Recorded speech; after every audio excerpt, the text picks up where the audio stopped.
Morning. And thank you, Darren, for that beautiful prayer. Appreciated that. Well, today we're beginning a new series on something I've prayed and thought about discussing for literally years, and I never have because I just wanted to make sure that the truths were gelled in my own mind before I had the confidence to share them with others. You know, I feel a great responsibility as your pastor. And the Bible talks about, the book of James, don't be anxious to be many masters, knowing you'll receive a more severe judgment or fiercer condemnation. And so when you teach, you want to make sure you're teaching the truth because you're accountable for that. And I have been studying for a few years and reading what others have written about the subject of Islam. And with things happening in the world today, it's been prominent and in the news, and we are wondering, as Christians, does this factor somehow in prophecy? And so I've chosen to speak on this subject, and the message today, dealing with Islam, Christianity, and prophecy, is going to be part one in the series, and it's called Sibling Rivalry. Sibling Rivalry. You know, the Bible is full of stories of sibling rivalry. And there's quite a few that go through the span of history too. Prominent brothers and sisters who had some rivalry or some battles. You know, it was one of the Ptolemies that he decided that his two children would co-rule. One of them was called Cleopatra, and then his younger son Ptolemy, and Cleopatra didn't care for that.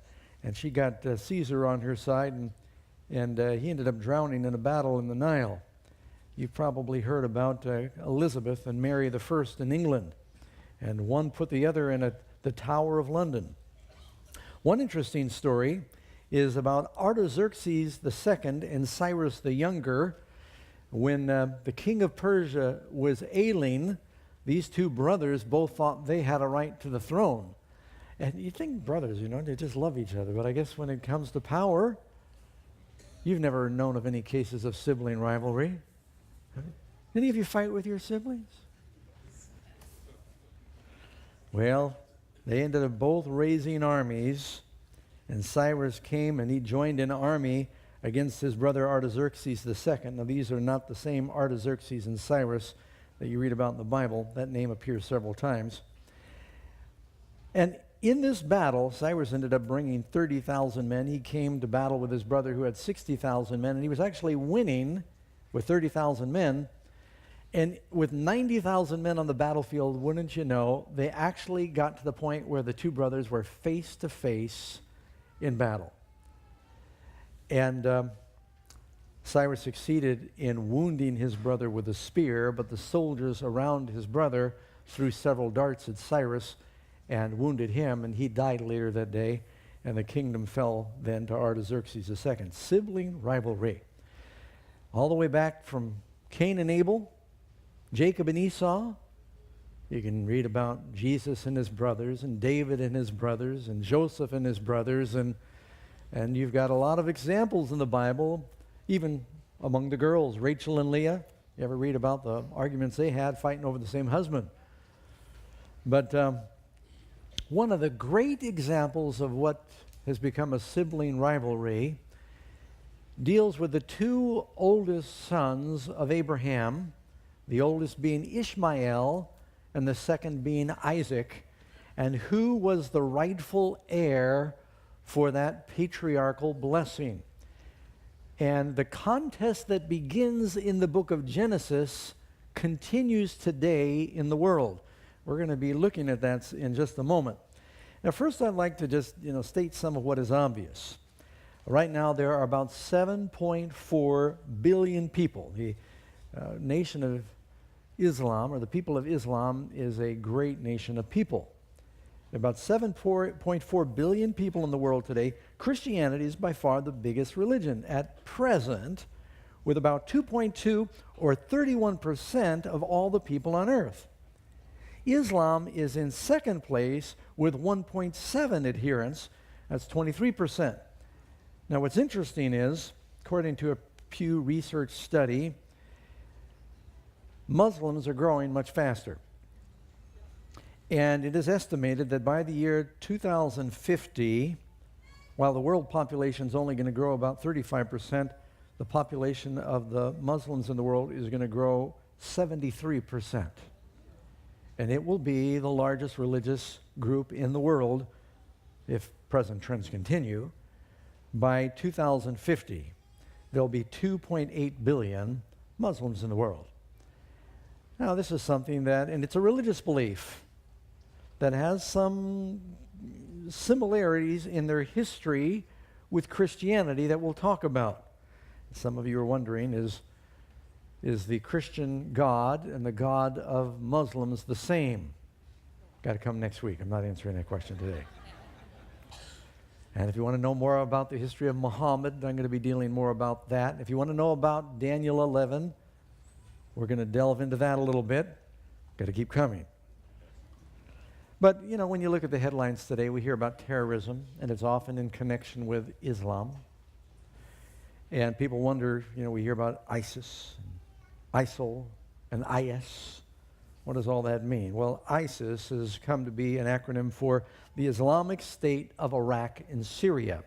Sometime you'll hear President Obama use the word ISIL. And it's similar. That means the Islamic State of Iraq and the Levant. Now, that's an interesting phrase because I've got a map here that I think is on the screen. Why don't you put that up, Cheryl? I see it on my monitor. I want folks to be able to look at that. The territory of the Levant not only includes Iran, Iraq, Syria, Jordan, Lebanon, but it includes Israel. It's an ancient territory that really claimed all the land right to the Mediterranean. And so some use that phrase because they're sort of taking Israel out of the picture. They're wanting to form, out of all these fragments of the Islamic countries, one mighty central power. That's what Saddam Hussein was after, and he hoped that he could recapture the glory of the days of Nebuchadnezzar, a world empire. Of course, the religion of Nebuchadnezzar was nothing like Islam, but since it was some of the same territory around Baghdad, he was claiming Nebuchadnezzar as his ancestor because he wanted to be the one who would unite all these fragments of Islam and the Arab countries. Now, we've got to be very careful because while there are 1.7 billion Muslims in the world today, a few things need to be clear. Most Arabs are Muslims, but not most Muslims are Arabs. The majority of Muslims are not Arabs. Most Arabs are Muslims, and the Muslim religion did spring from Saudi Arabia and Muhammad, and it's got Arab roots that are connected with Ishmael. We'll get to that in just a minute. But the religion spread, and so today most Muslims are not Arabs. The largest Muslim country, I've been there, Indonesia, they're not Arabs. And you go to Pakistan and North India, North Africa, you're going to find there's a whole lot of Muslim people in the world that are not Arabs. And so we've got to be very careful. And we also have to be careful to understand that we do see that there's a lot of terrorism in the world, and a lot of the suicide bombings are connected with the religion Islam. Matter of fact, a couple of studies that I read, and there's others you can find, 2013 study by the Brookings Institute found that 77% of terror attack plots in the United States were motivated by Islam. A 2015 study from the Institute for National Security Studies, and that's based in Israel, so to give you a fair perspective, found that 99.5% of all suicide attacks globally were motivated by Islam. They found that out of 452 suicide terror attacks during 2015, of course the data is not all in on 2016 yet, this is just last year, out of 452, 450 were perpetrated by Muslim extremists. So people think about these things, and you read it in the headlines, and people become frightened. They say, oh, do I have to be afraid of the religion of Islam? Keep in mind that out of 1.7 billion, the vast majority are nice, peaceful people. But there is something that is definitely going on. You cannot deny that the terrorism is springing from a religious foundation. Those who are extremists there's religious reasons for it.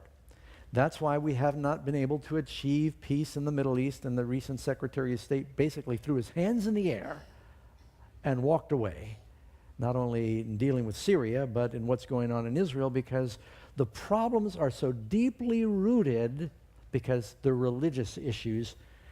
And as long as the Jews and the Christians and the Muslims base their faith on different books, whereas Jews and Christians have pretty much the same book. We have the New Testament, but the Muslims put the Quran as a priority. They also claim some value in the Bible, but not the same way that we do. So they're documents of constitution. Their religions are different, and they can't change that. You just don't see it going away unless they change their book. It's entrenched. And the battles that you're going to see going on in the world today go way back. Recently, CIA Director John Brennan, and in a similar meeting where also the FBI both addressed the problems with ISIS and ISIL. According to Director Brennan, he said, Iraq and Syria have been so thoroughly damaged by warfare, sectarian conflict, and killing, it is unclear that they can ever be put back together again. Those nations we once knew as Syria and Iraq, and it may spill over into Jordan and Lebanon and some of these other countries, Tunis, Africa, Yemen, they're unraveling and the borders are changing. And he says he doesn't think they'll ever be put back together again the way we know them now. He went on to say he believes that ISIS will remain a presence inside Syria and Iraq for quite, quote, quite a while to come. I do not think a number of them are going to remain a challenge for the United States as well as other governments. He says, I do think a number of them are going to remain a challenge for the United States as well as other governments for a number of years to come. James Comey, director of the FBI, made a similar assertion same day. He said, the threat, I think, will dominate the next 5 years for the FBI. And the impact of the crushing of the caliphate will happen. He said, adding, though, through the fingers of that crush are going to come hundreds of hardened killers who are not going to die on the battlefield. They are going to flow out. So these are issues that are not going to go away quickly. Now, as I mentioned before, while it is true that most Arabs are Muslim, not most Muslims are Arabs. Judaism, or rather Christianity, is rooted in Judaism, but most Christians are not Jews. You see what I'm saying? So to understand this, and when you consider that the two primary religions in the world today are Christianity and Islam, is more than 50%, and they are growing faster than Buddhism and Hinduism, which are the other prominent religions. There are only about 16 million Jews in the world. Compared to the other religions, they're very small, but they're an amazing people in that they have a great deal of influence on the finances of the world in media. I'm just stating a fact, and I'm a Jew. But and it's a small country, got a lot of technology, a lot of brain power, a lot of influence. But when you think about the numbers, Judaism is a very small number compared to the billions you find in Christianity and Islam. So to think last day prophecy is not going to factor in these religions, I think is reckless. So we're going to go into that, but before we do, you've got to go back in order to understand it, because these ancient stories have a bearing on future events. So we're going to go way back. We're going to go to the book of Genesis, and I think you'll find in this study, go to Genesis 12 if you have your Bibles. I won't have all the scriptures on the screen because I think you still bring your Bibles to church. I will have a few pictures and comments. Go to Genesis 12, and we're going to be reading verse 1 to 3. After the Tower of Babel fell, God then calls someone by the name of Abraham. And God says to Abraham, get out of your country, from your family, from your father's house, to a land I will show you. I will make a great nation. Don't miss that phrase, great nation. It's coming up again. I'll make a great nation of you, and I will bless you and make your name great, and you will be a blessing. And I'll bless those who bless you, and I will curse him who curses you, and in you all the families of the earth will be blessed. This is a messianic promise. This is a promise that Abraham would be the family, the tribe, through which the messianic line, the line of Jesus, would come through Abraham. But there was a problem. So you got to go now to Genesis chapter 16. And if you read in Genesis 16, verse 1, Abraham is, God calls him at 75 years old to come out of Ur, the Chaldees. He says, I'm going to make you a great nation. He's married his half-sister Sarah, evidently a very beautiful woman, because he lies twice and says it's his sister because she's so beautiful. He's afraid that the Philistines and the Egyptians are going to kill him and take his wife. And she's already like over 60 years of age the first time. But it is a problem. So they've had no children. God even renames Abraham, gives him the name from Abram to Abraham, which means father of a multitude.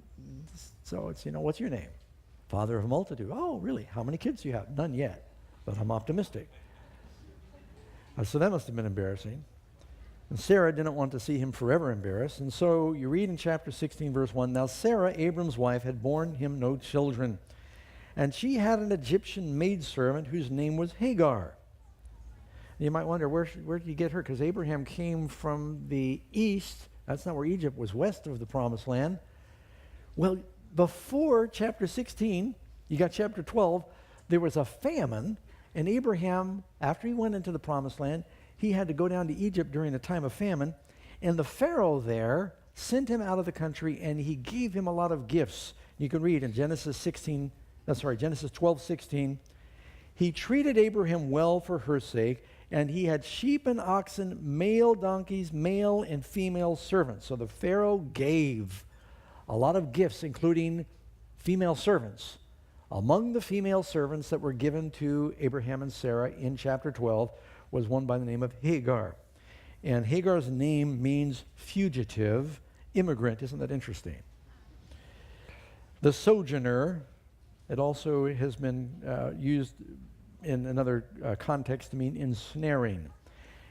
And so going back to Genesis 16, Sarah has this idea. She says to Abraham, look, I can't have children, but I don't want you to be childless. Since Hagar is my maidservant, I'll have her work as a surrogate. She can bear children for me. He said, go into my maid. Perhaps I'll obtain children by her. And you thought that was a modern phenomenon. And so Abraham, he just goes along. He heeds the voice of his wife Sarah. And he took Hagar, her maid, the Egyptian. She gave her to her husband Abraham. That must have been tough. To be his wife. After Abraham had dwelt 10 years in the land of Canaan. They still had no children. So he went into Hagar, and she conceived. And when she saw that she had conceived, her mistress became despised in her eyes. Now, I've underlined that. Right here you see, now keep in mind, Hagar is going to be the mother of Ishmael, who ends up being the first Arab, father of the Arabs. Sarah, the mother of Isaac. Can you imagine now, Sarah, she's the wealthy one, she's the real wife. Hagar is a surrogate. She's bearing children for Sarah, but she's having her own baby. Sarah can't have any. Hagar is conceived. She's beginning to have her tummy show. And as they get together around the campfire at night with all the other servants, Abraham had a large household. He's got 300 men in his household, the closest number we can get. He's got 300 men that are part of an army. So you figure how many more sustain that group. And, it's like 2,000 people plus in his household. And they gather around the campfire, and he offers sacrifice for everybody, and they tell stories. And there's Hagar strutting around, rubbing her belly, and she's looking at Sarah saying, too bad you can't have any children. And God must have cursed you. Do you remember how Peninnah, the wife of Elkanah is the father of Samuel, Peninnah persecuted Hannah because Hannah couldn't have any children. Why, women can be vicious. When it comes to rivalry for a man. Can I get an amen on that? See what I'm saying? You see it in the Bible. Look at Rachel and Leah. They're fighting with each other. And so Hagar starts to despise, you've got the money, you're the real wife. And there's this animosity, this rivalry because the attitudes of the mothers get transferred to the children. So the rivalry between the two, wait, I'm not done. Her mistress became despised in her eyes. Matter of fact, I've been reading out of my notes. I got to jump to Genesis 16, and I'm going to look at this with you. And then Sarah says to Abraham, I'm in verse 5, my wrong be upon you. I know I gave you my maid, but it's your fault. My wrong be upon you. When I gave my maid into your embrace, and when she saw that she had conceived, I became despised in her eyes. The Lord judge between you and me. Doesn't that sound like a marriage? And Abraham said, look, it was your idea, but you should have known better. That's the way I'm reading it. I'm sorry. So Abraham said to Sarai, look, she's your maid. She's in your hand. I mean, here he is. First he complies. He says, okay, I'll marry her. Then he says, he complies. He says, okay, do what you want. She's your maid. You're the mistress. She's the servant. Do as you please. And when Sarah dealt harshly with her, so now the animosity is not just coming from Hagar towards Sarah, it's coming from Sarah towards Hagar. You see, it's going both ways. When Sarah dealt harshly with her, she runs. I don't know if that means she beat her or what happened. She fled from her presence. Hagar takes off and she heads for the hills. Now the angel of the Lord found her by a spring of water on the way to Shur. And he said to Hagar, Sarah's maid, Hagar, where have you come from and where are you going? That's a question we all ought to ask. She says, I'm fleeing from the presence of my mistress Sarai back then. And the angel of the Lord said to her, return to your mistress and submit yourself under her hand. Well, that must have been tough. And the angel of the Lord said, I will multiply your descendants exceedingly, so they will not be counted for multitude. You might make a note of that, because that's what God had promised about Isaac. And the angel of the Lord said to her, behold, you are with child, and you will bear a son, and you will call his name Ishmael, because the word El in the Bible means God. Daniel, Rachel, Michael. And some draw, there's a connection between Allah and Elohim, but I'll talk about that more next week. Ishmael means God hears. I've heard your cry. She's, you can't blame Hagar. I was a servant in Egypt. I got handed over by the Pharaoh to this guy named Abraham, speaks a different language. I've struggled with the language. Then she hands me over to Abraham, says, you're supposed to have a baby for me. And so here I have a baby, and I'm thinking maybe I'll get a promotion. I won't just be a slave. I'll be at least a concubine. And Sarah gets all upset, and she beats me. And what have I done? You can understand Hagar's not feeling good about it. And Sarah's thinking, what have I done that I can't have a child? You're with child, you'll bear a son, call his name Ishmael, because the Lord has heard your affliction. Notice, verse 12, he will be a wild man. His hand will be against every man, and every man's hand against him. And he will dwell in the presence of his brethren. That sounds like a conflict. There would be some animosity between Ishmael and other people.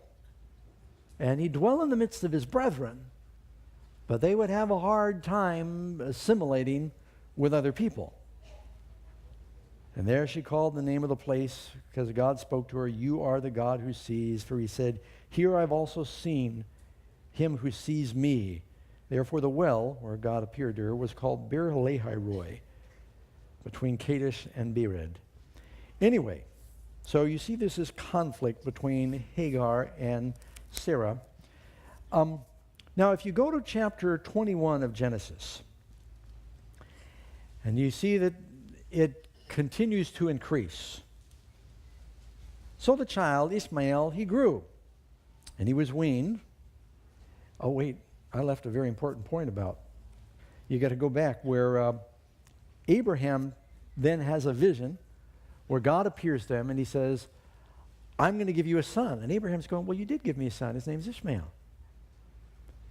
And God is saying, no, I'm going to give you a son by your wife. I never told you to take another wife. I told you I was going to make you a father of a multitude, and you lost faith and thought you were going to help me out. And you accomplished by works what was supposed to happen by faith. You accomplished by carnal means what was supposed to happen by spiritual, miraculous means.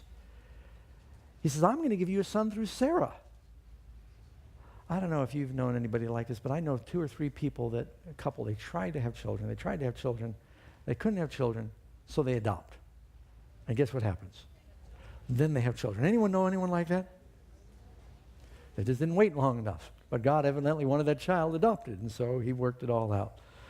But God said, you ran ahead of me. This was not my plan. Which also reminds us that polygamy is not God's plan. It did not work well for Abraham or Jacob. I've always wondered, Abraham had several wives. We'll get to that Keturah later. Jacob had 4 wives. Isaac had 1 wife. And even though Isaac was younger, he's the son of Abraham, Isaac lived longer than Jacob, or, this is a fact, he lived 180 years. He lived longer than his father lived, and he lived longer than Jacob lived. It's not God's plan. It'll shorten your lifespan. Makes sense to me. So Abraham then prays to God. God says, I'm going to give you this promised son. He prays and he says, Lord, I wish that Ishmael might live before you. And God said, he is going to live before you, for me, and I'll bless him. But I'm going to give you a child by Sarah. And so God blesses Sarah. She gets pregnant, 90 years old, has a baby. Now, 90 then was not like 90 now, because 175 is how long Abraham lived. Is obviously, you haven't met anybody 175 lately. I just read an article on aging. And with all the progress that they're making in genetics, they did a study, I can't remember, I just read it on the plane, some reputable organization. And they said they've come to the conclusion that the maximum lifespan for man, that with all of our technology, he's still not going to get beyond 115 years. Because even though you might do things that will improve his lungs and improve his heart, there are just so many systems that all begin to fail. That is sort of like the max of what a human right now with our genes can hope for. Now, I know they're all hoping for a magic pill, and Google and people have invested all this in trying to extend the lifespan. But, it says back in the Bible, our days of our years will be 70, and if by reason of strength they're 80, there's much sorrow and aches and pains. Abraham lived 175. Isaac lived 180. The last really old person in the Bible was Jehoiada, high priest, lived 130. Remember the high priest in the days of Joash the king? That's the last real long liver in the Bible. Rumor is he had a liver about that long. No, long liver. Dumb joke, sorry. So when it says that Sarah was 90 back then probably looked like 60 now, which would still be pretty amazing. And so they were just astounded. Now, of course, you've got Elizabeth in the New Testament who also has a baby in her old age. So she has this son, and they're all celebrating. And finally, when the boy is weaned, Isaac is weaned, they have a party. And now I'm in Genesis 21, verse 8. And Sarah saw they're having a family party, and everybody's celebrating, except how do you think Hagar feels? She had the boy, but Sarah now gets pregnant, and her boy, who she thought was going to inherit everything, suddenly he becomes a little more than the servant's kid. And can you just see all of her ideas of the prosperity of Ishmael and his being the firstborn and his getting the inheritance are dashed? And everybody at the party that Abraham throws for the weaning of Isaac, and they weaned him later then. It may have been 4 or 5 years old. You remember when Samuel was weaned, he was brought to the temple, had to be a little older than we wean them now. And everybody's celebrating, and they're clapping, and they're, what do you call it? They're gushing over the baby, and Hagar is folding her arms and she's stomping around, and Ishmael sees how mom feels, and he says, I was the spoiled prince, and now it's Isaac, and he can't contain himself, and he begins to taunt and mock Isaac. Sarah saw, I'm in Genesis 21:9, Sarah saw the son of Hagar, the Egyptian, whom she had borne to Abraham, scoffing. And then she said to Abraham, boy, they just had a blow up. Cast out, you know what that word cast out means? Divorce. Cast out this bondwoman and her son, for the son of this bondwoman shall not be heir with my son, namely with Isaac. And the matter was very displeasing to Abraham in his sight because of his son. Ishmael's his son. The father loves his son. Remember what Abraham prayed, Lord, what about Ishmael? He cared about him. And God then speaks to Abraham. He says, do not let it be displeasing in your sight because of the lad, because of the bondwoman. Whatever Sarah says to you, listen to her voice. Now, that's not a scripture you're supposed to take too far. Whatever Sarah says to you, listen to her voice, for in Isaac your seed has been called. So do you see right away what the difference is? The promised seed, the Messiah, was going to come not through Ishmael, but through Isaac. And we're going to go to the New Testament in a minute and look at that. Yet I'll also make a nation of the son of the bondwoman, Ishmael, because he's your seed. So Abraham rose early in the morning. He had to do something very difficult. He took bread and a skin of water. Now, I just want to stop right here and mention something about Abraham you're going to notice. When God told Abraham to do something, he did it right away. Abraham obeyed. God said, I want you to circumcise as a covenant that day. He doesn't wait. Everybody, including himself and his son, are circumcised.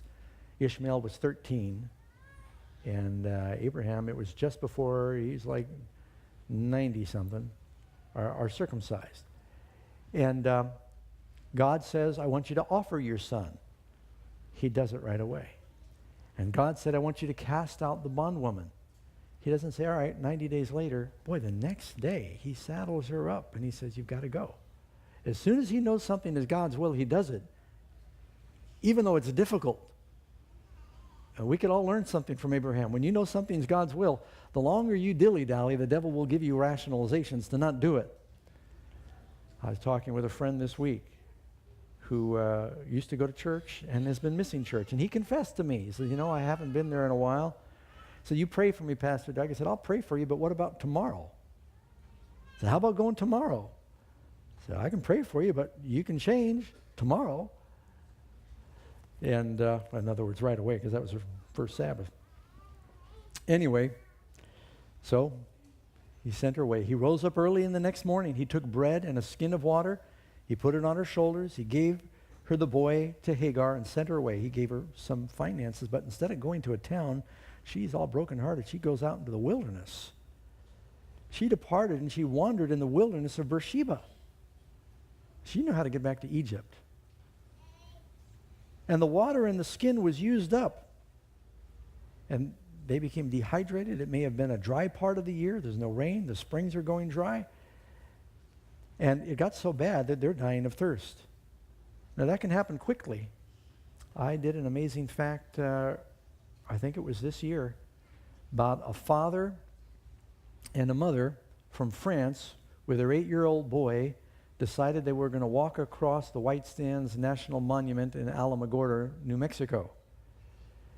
And it's only about a 10-mile walk, but it was a very hot day, and they didn't take enough water with them. And along the way, they started running out of water. They became extremely thirsty, and they kept giving their water to the boy. Well, finally, when they were found, the boy was alive, and both parents had died one day out in the desert. So it can happen. So she wandered, and maybe she got lost, and she ran out of water, and she thought, we're done for. We're going to die. But God had promised that that boy was going to be a great nation. He wasn't going to die. And she put him under a bush, looking for shade, I expect. And she went and she said, I don't want to sit here and watch him die. She went and sat about a bow's distance from him, didn't want to hear him cry and die. She said, "Let me not see the death of the boy." Nobody should have to watch their child die. So she sat opposite him, and she lifted up her voice and she wept. She sat across a hill from him. And God heard the voice of the lad. And that means not only, he's 13 years old, he's intelligent. She's not only crying and praying, he is praying, Ishmael, and crying. Because it's not, God didn't just hear her voice, he heard the voice of the lad. And the angel of God called to Hagar out of heaven and said, "What ails you, Hagar?" Did God know? "What ails you, Hagar? Fear not, for God has heard the voice of the lad where he is. Arise, lift up the lad, and hold him with your hand. I will make him a great nation." Then God opened her eyes, and she saw a well of water. Isn't it amazing how God helps you find water at the last minute? I remember being lost in the desert, and on 2 occasions. Once I actually called Karen. I was out in Nevada with my friends. We ran out of gas, and we ran out of water, and we were in the desert, and it was very hot, and I had Stephen with me, and we were worried because we thought we were going to take a shortcut back to where we knew water was, and it ended up being a long way around, and we realized we're not going to get back without running out of gas. I called her. I got to the top of a hill. I got a signal. I said, "Well, Karen, we're okay, but we're out of water, and we're out of gas." And we're lost. And we found a spring. Way up in this mountain, we found a spring. We started digging. And cows had also found the spring.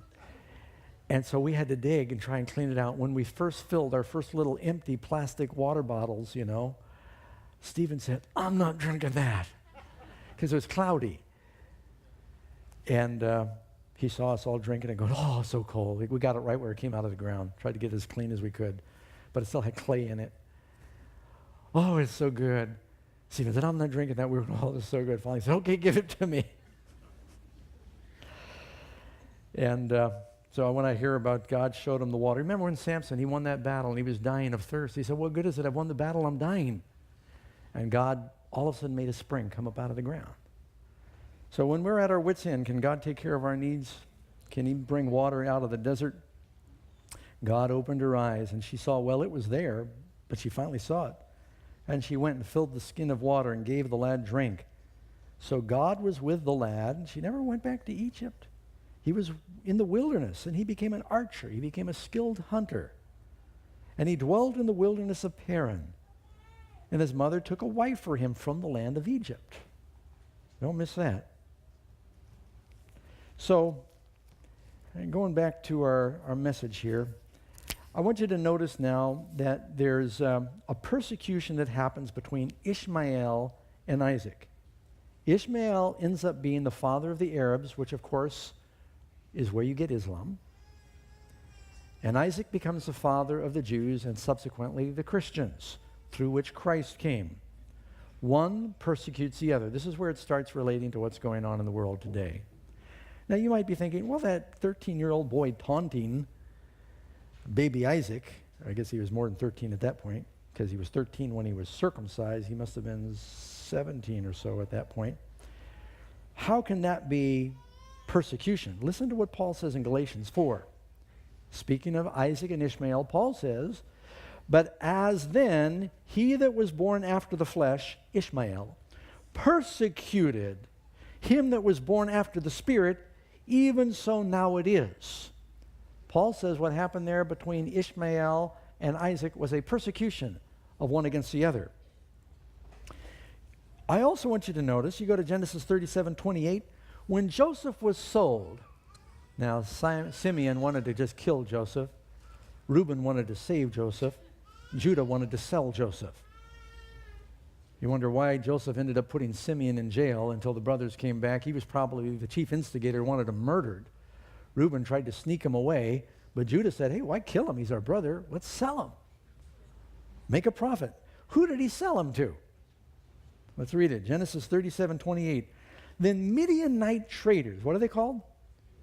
Midianite traders passed by, so the brothers pulled Joseph out of the den, and they sold him to the Ishmaelites. Midian was another son of Abraham by the wife he married after Sarah died, named Keturah. He had several sons with her. So there's never a problem with the virility of Abraham, because he had children pretty late in life.